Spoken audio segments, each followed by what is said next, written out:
নমস্কার। একটি অত্যন্ত আশাদায়ক শুভেন্দু এবং সুখবর শোনানোর জন্য আপনাদের এই ভিডিওটি করলাম। ডিএ নিয়ে একটি বড় আপডেট সামনে আসছে। আপনারা জানেন যে পশ্চিমবঙ্গ রাজ্য সরকারের কর্মচারীরা, স্থায়ী এবং গ্র্যান্টেড কর্মচারী এবং অবসরপ্রাপ্তদের একটা 42% ডিএ বাকি আছে, যা পূর্বতন সরকার দেয়নি। এবং এই নিয়ে সরকারের কর্মচারীদের মধ্যে দীর্ঘদিন ধরে ক্ষোভ, বিক্ষোভ এবং সংগ্রামী যৌথ মঞ্চর সঙ্গে উদ্যোগ নিয়ে প্রায় 1000 দিনের ওপর ধর্মতলা আন্দোলন করার পরেও ডিএ নিয়ে পূর্বতন সরকার কোনো ইতিবাচক পদক্ষেপ নেয়নি। এবং সুপ্রিম কোর্টের রায় অনুযায়ী কিছুদিন আগে যে গত বেতন কমিশনের 25% ডিএ, অর্থাৎ বকেয়ার 25% ডিএ শীঘ্র মিটিয়ে দেওয়ার যে অর্ডার জারি করেছিল 2016 থেকে 2019 সালের মধ্যে, সেই অর্ডার পূর্বতন সরকার একদম শেষ লগ্নে তার নোটিফিকেশনটি জারি করে।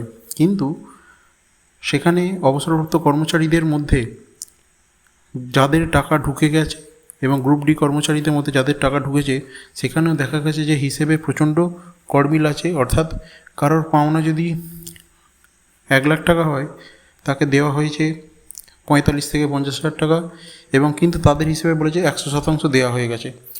এবং আপনারা জানেন যে রাজ্যের বর্তমান ডিএর হার 18% এবং কেন্দ্রের সেখানে 60%, অর্থাৎ প্রায় 42% বকেয়া বর্তমান পে কমিশনের রাজ্য সরকারি কর্মচারীদের এবং কেন্দ্র সরকারি কর্মচারীদের মধ্যে বেতনের বিশাল একটা ফারাক সৃষ্টি করেছে।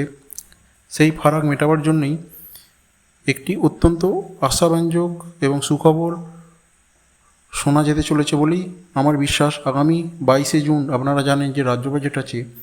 সেই বাজেটে ডিএ বাড়া নিয়ে প্রত্যেক কর্মচারীর মধ্যে একটি অত্যন্ত আশার এবং তার পাশাপাশি উৎফুল্লতা কাজ করছে যে বর্তমান রাজ্য সরকার কত % ডিএ বৃদ্ধি করতে পারে।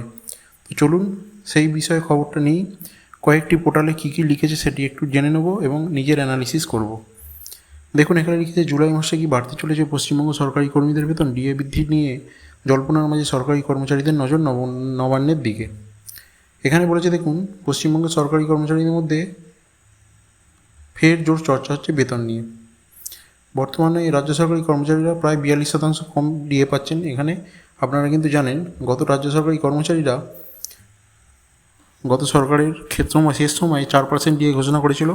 সেটি কোনো নোটিফিকেশন ঘোষণা হয়নি, যার জন্য রাজ্য সরকারি কর্মচারীরা তার সুফল পায়নি। কিন্তু সমস্ত আশা আগামী 22 তারিখের মধ্যে, 22 তারিখের বাজেটে শুভেন্দুবাবু জানিয়েছেন যে এআইসিপিআই মেনেই আগামী দিনে ডিএ ঘোষণা করা হবে।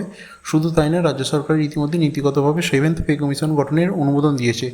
এটি কিন্তু আপনারা প্রত্যেকেই জানেন, 7th পে কমিশন অনুমোদন দিয়েছেন এবং প্রশাসনিক সূত্রে খবর আগামী জানুয়ারি মাসের মধ্যে বেতন কমিশন পুরোপুরি কার্যকর করার লক্ষ্যমাত্রা নিয়েছে সরকার। এটি কিন্তু অত্যন্ত আশাব্যঞ্জক খবর। আপনারা জানেন যে 2016 সালে পূর্বতন সরকার পে কমিশন গঠন করে কার্যকর করেছিল 2020 পয়লা জানুয়ারি থেকে, এবং কোনো ডিএ ছাড়াই। সেটি সরকারি কর্মচারীদের মধ্যে দীর্ঘদিন হতাশার সৃষ্টি করেছিল। এবং পরের খবরে বলেছে, দেখুন, কর্মচারীদের একাংশের মতে মূল্যবৃদ্ধির বাজারে ডিএ অত্যন্ত প্রয়োজনীয় এবং নিত্য প্রয়োজনীয় জিনিসের দাম বৃদ্ধির ফলে সংসারের খরচ সামলাতে হিমশিম খেতে হচ্ছে অনেকেই। ফলে ডিএ বাড়লে কর্মীদের হাতে হলেও কিছুটা হলেও অতিরিক্ত অর্থ আসবে। এটি অবশ্যই গুরুত্বপূর্ণ। সবচেয়ে বেশি উপকারী হবেন অবসরপ্রাপ্ত কর্মচারীরা, কারণ তাদের একটি বড় অংশ ওষুধ খরচায় চলে যায়। তো এই নবান্নের সূত্রে পাওয়া সর্বশেষ আপডেট অনুযায়ী আগামী 22শে জুন পেশ হতে চলা রাজ্য বাজেটের উপর নির্ভর করছে জুলাইয়ের বেতন কাঠামো। আমরা আশাবাদী যে একটি বড় অঙ্কের বা বড় পার্সেন্টেজ ডিএ কিন্তু ঘোষণা হতে পারে। কর্মচারী মহলের ধারণা, এই বাজেটে নতুন করে মহার্ঘ ভাতা বা ডিএ বৃদ্ধি হতে পারে এবং সেটি দেখা যাবে যে 4-5% নয়, ন্যূনতম 15 থেকে 20%। দেখা যাক কী হয়।